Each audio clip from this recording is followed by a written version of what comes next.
मौसुमी जनित निम्न चापरेखा लघुचाप केन्द्रस्थल दक्षिण बांग्लादेश एवं तत्संलग्न उत्तर पूर्व बंगोपसागर पर्यंत लंबी। यार प्रभाव में आज सारा राज्य में प्रबल वर्षा होगा संभावना रही। बिजुली घड़घड़ी होगा नहीं पाणीपाग विभाग पक्षर सतर्कता जारी कराई। राज्य में आसंता सप्ताह जाए पाग विशेष परिवर्तन हेब नहीं। आज राज्यर प्राय 24 जिले में प्रबल वर्षा नहीं आंचलिक पाणीपाग विज्ञान केन्द्र पक्षर पूर्वानुमान कराई। अधिकांश जिले में 7 ରୁ 11 सेमी पर्यंत वर्षा होगा पाणीपाग केन्द्र येलो वार्निंग देइछि। सेहिभली किछि जिले में हालुकारु मध्यम धरण वर्षा सह बिजुली और घड़घड़ी आशंका रही। उच्च शिक्षा विभाग सह जोड़ी है दक्षता विकास। आउ एणिकी युक्त 3 बीटेक छात्र छात्री भी दक्षता विकास तालीम पाई पारिबे। एथिपाई दक्षता विकास और वैषयिक शिक्षा विभाग ओरसेरा सह चुक्ति स्वाक्षर करिछि। ओरसेरा 30 जिले में 6000 पाठ्यक्रम देवे। बीटेक पॉलिटेक्निक आईटीआई आदि क्षेत्र में 1 लाख रु अधिक कोर्स लाइसेंस दिया। आरजीकर मेडिकल प्रिंसिपाल पदरु इस्तीफा देइथिबा डॉक्टर संदीप घोषाल विरोध में एवं अन्य एक गुरुतर अभियोग आसिलानी। कॉलेज रे जने पूर्वतन डिप्यूटी सुपरिटेंडेंट दावी करछंती जे से मृतदेह विक्रय समेत अनेक बेआईन कार्य संपृक्त थिले। जो मृत शरीर को नेवा पई केही परिवार लोक दावी करंती नहीं, से ताहार अंग को बिक्री करी टंका रोजगार करुथिले।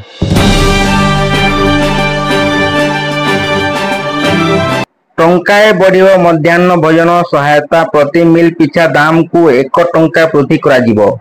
एने सूचना देइचंती विद्यालय गणशिक्षा मंत्री नित्यानंद गंड। मिलिथिबा सूचना मुताबक दरदाम वृद्धि को देखि मिड डे मिल पिछा दाम 1 टंका वृद्धि करने को सरकार निष्पत्ति नेइछंती। खूब शीघ्र ओडिशा बीजेपी रो सांगठित अदल बदल हेबो। मंडल सभापति ठारू आरंभ कर राज्य सभापति पर्यंत समस्ते बदलिए।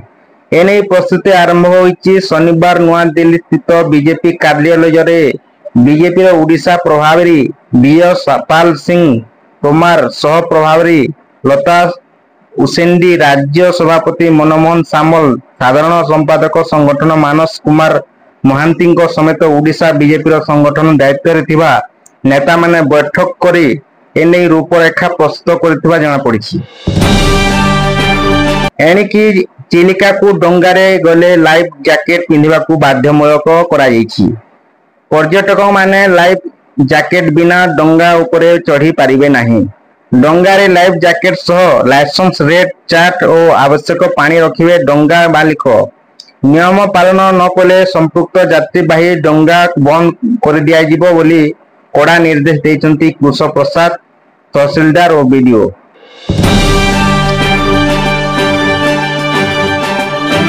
बांग्लादेश जेल रे 37 वर्ष रहिबा परे भारत फेरिले त्रिपुरा जने व्यक्ति। 25 वर्ष बयस रे से जेल जाइथिले। 11 वर्ष रे जेल रहिबा परे तांकु अन्य एक मिथ्या मामला रे पुणी 26 वर्ष जेल दंड मिलिथिला। एबे से जन्म माटी को फेरिथिबा तबेले तांकर बयस 62 वर्ष पहुंचीछि। तेबे से जेल जिबा बेले तांको पत्नी गर्भवती थिले। दीर्घ वर्ष पर पुओ को देखि से खूब खुशी होई जाइछंती। एभली घटना त्रिपुरा सेफाई जाल जिल्लारू सामना को आसीछि।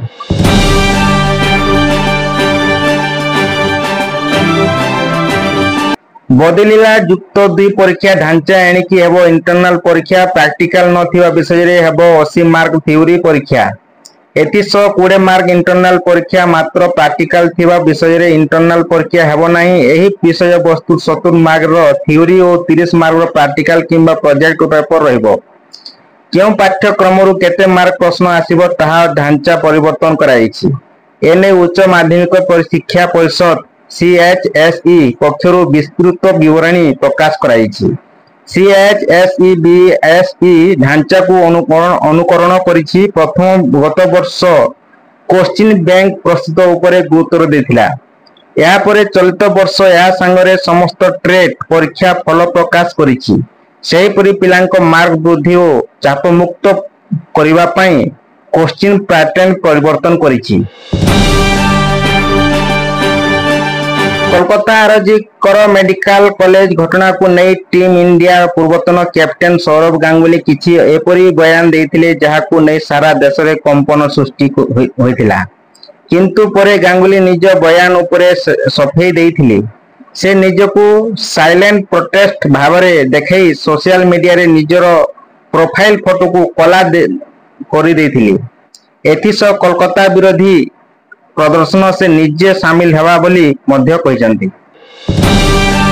ब्यूरो रिपोर्ट सारा न्यूज।